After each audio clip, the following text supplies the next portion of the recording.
Para a gente entender de verdade como o Estado brasileiro funciona no dia a dia, é preciso conhecer a arquitetura interna dele. E é exatamente isso que faremos aqui. Vamos desmontar a máquina da administração pública para entender cada uma das suas engrenagens. Vamos ver os conceitos, os princípios e, claro, como ela se organiza para entregar os serviços que chegam até a sociedade. O nosso roteiro vai seguir uma ordem bem lógica, bem didática. A gente começa pelo conceito fundamental de administração pública e pelos princípios que são o alicerce de tudo. Depois, a gente mergulha nas duas grandes estruturas, a direta e a indireta. E, por fim, vamos detalhar as principais entidades que compõem toda essa organização. Ok, vamos começar pelo começo, pelo básico. Antes de olhar o organograma, é fundamental a gente entender o que a própria expressão administração pública significa. E olha só, ela não tem um, mas dois sentidos que se completam e definem a ação do Estado. Em essência, a gente pode pensar no o quê e no quem. No sentido objetivo, estamos falando da ação em si, construir uma escola, fiscalizar um restaurante, prestar um serviço de saúde. É a finalidade, a tarefa de servir ao público.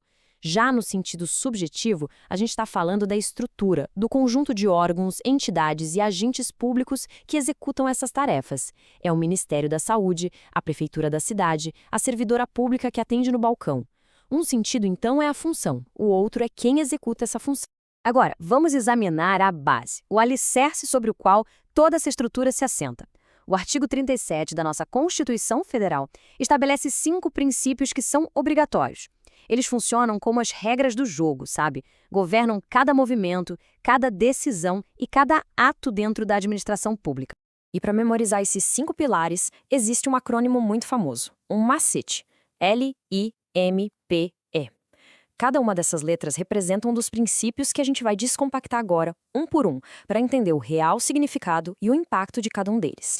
O primeiro pilar, o L, é o da legalidade. E aqui tem uma diferença crucial em relação à vida privada. Para qualquer pessoa, para a gente, vale a regra de que tudo que não é proibido por lei é permitido. Para o administrador público, a lógica é exatamente o inverso. Ele só pode e deve fazer aquilo que a lei expressamente autoriza ou determina. Não tem espaço para vontade pessoal. A lei é o único roteiro que ele pode seguir. Em seguida, o I de impessoalidade.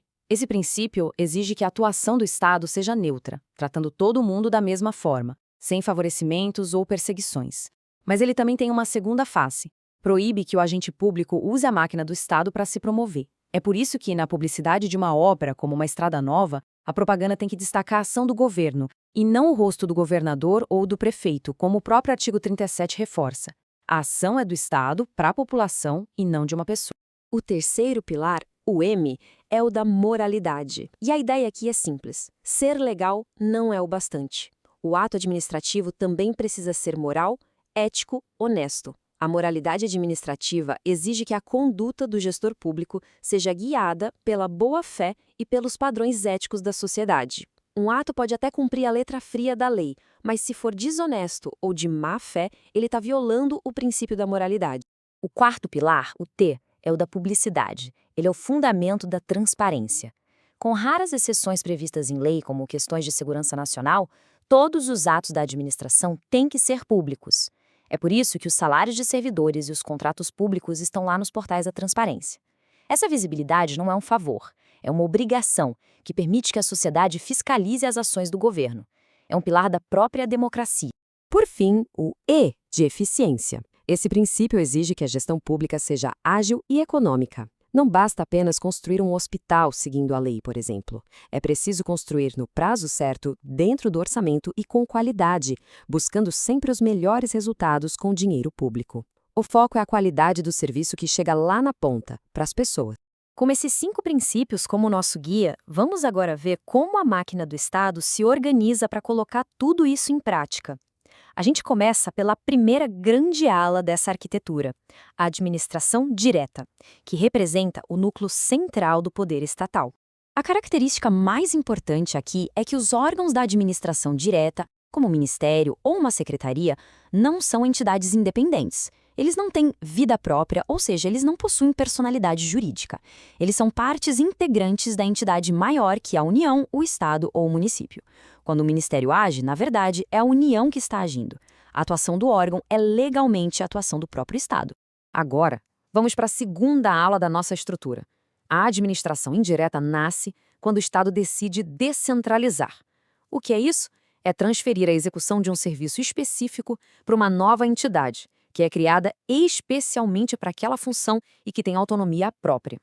Essa tabela resume a diferença fundamental de forma bem clara. Na administração direta, temos órgãos dentro de uma mesma estrutura, ligados por hierarquia. O ministro comanda seu diretor, por exemplo. Na indireta, a gente tem entidades autônomas com CNPJ próprio. A relação aqui não é de comando direto, mas de vinculação. O ministério que supervisiona não dá ordens no dia a dia, mas ele fiscaliza para ver se a entidade está cumprindo os objetivos para os quais foi criada. É um controle de finalidade. Agora, vamos dar um zoom. Vamos aprofundar nossa análise na forma mais clássica de entidade da administração indireta, a autarquia. Faremos um exame bem detalhado para entender a natureza dela e as suas diferentes formas. A própria definição da lei já entrega as características centrais. Olha só, serviço autônomo, ou seja, tem um grau de independência administrativa e financeira, criado por lei, quer dizer que sua existência depende de uma lei específica aprovada pelo legislativo. Personalidade jurídica, patrimônio e receita próprios, pode ter bens em seu nome e gerir seu próprio orçamento. E o ponto crucial, executar atividades típicas de administração pública, como a previdência social do INSS ou a fiscalização ambiental do IBAMA. E agora vem uma parte bem interessante. Autarquia não é um conceito único, uma coisa só. A gente pode pensar nela como uma categoria, um gênero, que contém 4 espécies distintas. A comum, a de regime especial, a fundacional e a associativa. Cada uma tem propósitos bem definidos que a gente vai detalhar agora. Vamos ver cada tipo. A autarquia comum é um modelo padrão, como o INSS. Já a autarquia em regime especial, como o Banco Central e as universidades federais, tem garantias extras na sua lei de criação para assegurar mais autonomia. Um exemplo disso é o mandato fixo para os seus dirigentes. Depois temos a autarquia fundacional, que é uma fundação pública com status de direito público como o IBGE. E, por último, a autarquia associativa, que é uma solução colaborativa formada quando, por exemplo, um Estado e vários municípios se unem para criar uma entidade e gerir um interesse comum, como um consórcio de saúde. Um ponto que sempre gera um pouco de confusão é a diferença entre agências reguladoras e agências executivas. As duas são autarquias, mas as naturezas são distintas. A agência reguladora, como a Anatel, é uma espécie de autarquia em regime especial, criada por uma lei específica para fiscalizar um setor da economia. Já a agência executiva, como o Inmetro, não é um tipo novo de entidade. É uma qualificação, como se fosse um selo de qualidade, dado por um decreto a uma autarquia que já existe e que assina um contrato de gestão com metas de eficiência. Com as autarquias bem entendidas, vamos completar nosso tour pela administração indireta, examinando as outras entidades-chave que operam nesse espaço descentralizado. Bom, o mapa completo está nesta tabela. Vamos observar as linhas com atenção. Autarquias e fundações públicas são, como regra, de direito público, com capital 100% estatal e servidores estatutários. Já as empresas públicas e sociedades de economia mista operam sob regras de direito privado e contratam pela CLT, o que dá a elas mais agilidade de mercado. A diferença final está no capital. A empresa pública, como a Caixa, tem capital 100% público. Já a sociedade de economia mista, como a Petrobras, mistura capital público e privado, mas com o governo sempre mantendo o controle majoritário. E um detalhe crucial, autarquias são criadas diretamente pela lei. As outras são autorizadas por lei e depois precisam de um registro para nascer de fato. Toda essa arquitetura do Estado não é apenas um exercício teórico, um desenho no papel. A decisão de criar uma autarquia, uma empresa pública ou de manter um serviço na administração direta, tudo isso tem consequências reais na agilidade, no custo e na qualidade de tudo que o poder público oferece. Então fica a reflexão. Como esse desenho institucional tão complexo impacta, no fim das contas, o serviço que chega até cada pessoa?